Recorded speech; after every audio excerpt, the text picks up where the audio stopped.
Почитуван председател на владата на Република Северна Македонија, почитувани домаќини, господин Рамадани, господин Јаневски, почитувани пријатели, пред неколку дена одбележавме 2 години од полноправното членство во НАТО.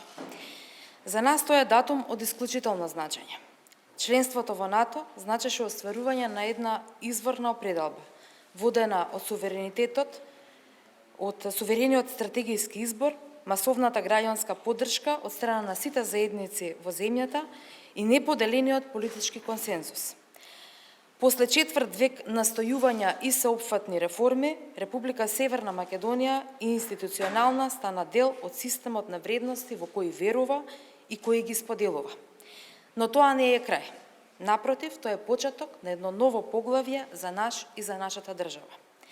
Денеска го одбележуваме Денот на НАТО, датум кој за сите 30 сојузници е важен, бидејќи не обединува во вредностите кои не држат сплотени и во заедништво, а во моменталниот геополитички контекст ние сме обединети како никогаш досега. Изедовме долг пат во реализацијата на оваа стратешка цел. Се соочивме со бројните потешкоти, неизвестности и специфични предизвици. И покрај се, демонстриравме доследност и континуитет во нашите заложби и исполнувањето на обврските. Проблемите ги претворивме во решенија. Од примател станавме извозник на безбедност, моментите на несигурност ги победивме со повеќе демократија и најважно, не дозволивме фрустрацијата од седењето во чекалната на НАТО да не поколеба. На нашиот пат кон членството пребродивме блокади, правевме болни компромиси, се спротиставивме на обидите за внатрешна дестабилизација, но и на воришните притисоци. И за сето време демонстриравме капацитет и историска мудрост да ги надминеме пречките и да се продолжиме да се движиме по насоката зацртана со Декларацијата на Собранието од 1993 година. Политичките елити беа постојано охрабрувани од непоколебливата определба на граѓаните, бидејќи знаевме дека не се работи само за сигурноста, туку и за суштинската поврзаност со вредностите кои НАТО ги застапува. Не ја загубивме амбицијата да бидеме уште подобри, дури и кога го минавме прагот на НАТО. Рекордери сме во брзината со која го завршивме процесот на воена интеграција во Алијансата, кој за нас траеше само 19 месеци од членството. Денеска, ние и нашето трансатлантско семејство повторно сме соочени со сериозни предизвици. Соочени сме со немилосрдната војна и агресијата на тлото на европскиот континент, кој го нарушува воспоставениот меѓународен поредок, но и безбедносната архитектура. Одбележувајќи ја 73 годишнина од формирањето на НАТО, мора да подсетиме дека заедно со останатите 29 сојузници стоиме обединети и одлучни во определбата за зачувување на европската и трансатлантската безбедност, особено во контекст на она што денес ни се случува. Оваа криза уште еднаш ни покажува колку е непредвидлив светот во кој живееме и аналогно на тоа, колку е значајно да се биде дел од глобалната структура и да се има сојузници. Оваа состојба и незнините последици го предизвикува демократскиот меѓународен поредок и како глобален проблем ние заедно бараме глобални одговори. Затоа што никој не е безбеден, додека сите не сме безбедни. Кога се води војна на европскиот континент, цврсто веруваме во принципот на НАТО. Еден за сите, сите за еден. Драги пријатели, дозволете ми во оваа прилика покрај политичките и стратешки определби на Северна Македонија да се навратам и на нашите амбиции, активности, но и вложувања во секторот одбрана, кои секако дека се во склад со нашите капацитети и можности. Со досега невидени инвестиции и во опрема и модернизација, ја зацврстуваме нашата сила на копно, а заедно со НАТО го зацврстуваме нашиот суверенитет и на воздух.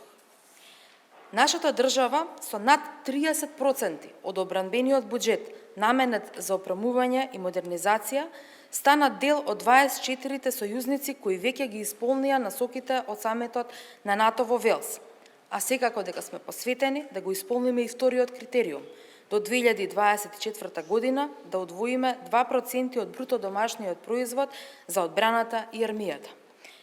Имајќи предвид дека го дуплиравме нашиот одредбен буџет за само 4 години, немаме сомнеш дека ќе достигнеме и оваа цел.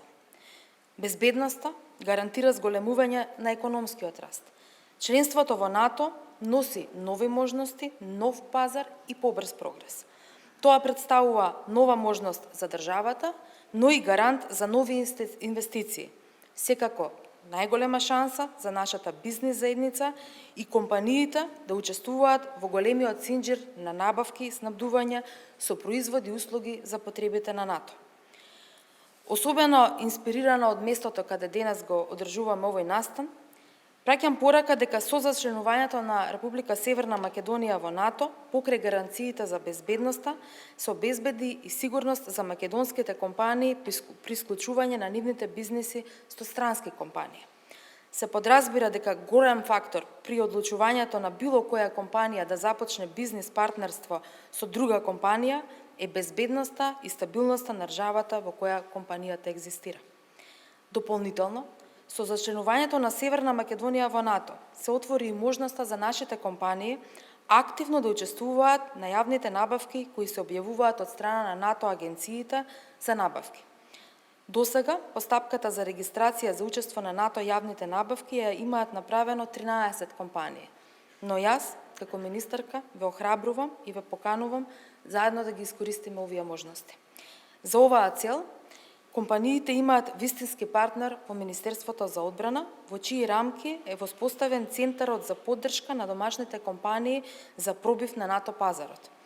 Сакам да најавам дека овој центар ќе го зајакнеме и со луѓе, и со експертиза, и ги повикувам и компаниите, и коморите на соработка да искористиме можноста најдобро што можеме нашите бизнеси да влезат на пазарот на НАТО. Почитувани присутни, како никогаш досега, во миговите кога ситуацијата меѓу Русија и Украина станува се поалармантна, мора да се действува. Европскиот континент, евроатланското семејство, само обединето може да биде силно. Сите мора да најдеме начин како да ги надминеме предизвиците кои стојат пред нас. Пред НАТО стои предизвикот што го наметнува Џорџ Маршаловата визија за Европа, обедината во мир, слобода и просперитет, во која демократските форми на владење се правило, заштитени се индивидуалните и малцинските слободи и права, а пазарната економија создава услови за економски развој и благосостојба. На самиот крај, сакам на сите граѓани да им го честитам 4 април, денот на НАТО алијансата. Овој ден е и наш ден. Да бидеме горди дека татковината е дел од нешто што е поголемо од сите нас, како и во нашето поблиско и подалечно минато, ние сме на праведната страна на историјата. Ви благодарам.